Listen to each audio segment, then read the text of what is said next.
Hola, ¿sabías que al terminar tu taller de creación literaria vas a tener tu primer cuento de horror? Pues aquí te voy a explicar cómo son los pasos para acabar con este ejercicio.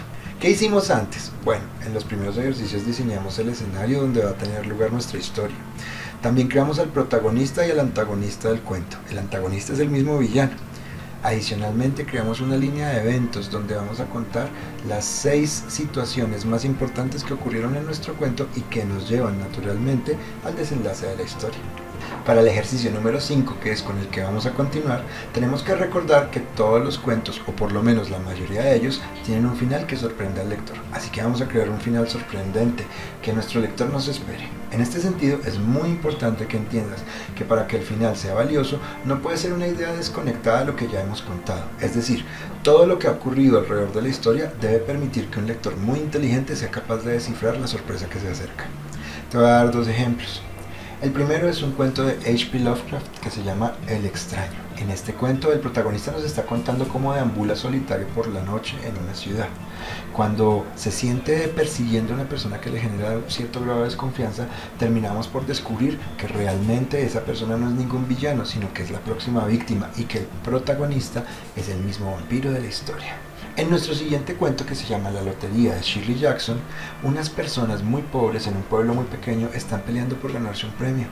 Durante todo el cuento hay muchos conflictos alrededor de este premio.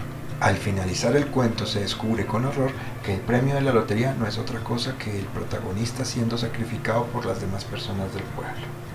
Bueno, una vez tenemos nuestro quinto punto, solo nos queda escribir el cuento como tal. Y para eso vamos a tener una serie de pasos. Primero vamos a describir el escenario nuevamente, utilizando la información que construimos en el primer punto. Por eso es importante que agreguemos muchos detalles para que la historia sea más interesante para el lector. Después de presentar el escenario, es hora de presentar al protagonista. En este sentido es importante que conozcamos su pasado, sus defectos y sus fortalezas. Esto va a ayudar a que el lector sienta que el personaje es más real, a que lo conozca un poquito mejor y se interese más por él.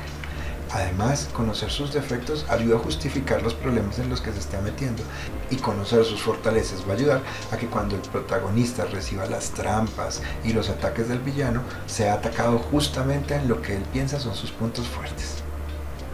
Después de esto vamos a avanzar a lo largo de la historia describiendo con mucho detalle las 6 situaciones, los 6 eventos que aparecían en nuestra línea de tiempo, pero contándolos como un cuento propiamente dicho. Así que con mucho detalle y recordando sobre todo las características que tiene un buen cuento para aterrorizar. Esas las tenemos anotadas en nuestro cuaderno. Finalmente vamos a escribir el desenlace del cuento. Este espacio es el lugar en el que sorprenderemos al lector, y recuerden que debe ser una consecuencia lógica de todos los eventos que hemos presentado.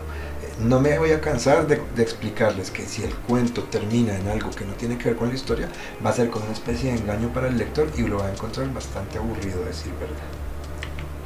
Así que ánimo, que con un poco de suerte y mucho entusiasmo vas a tener tu primer cuento de horror listo. ¡Bum!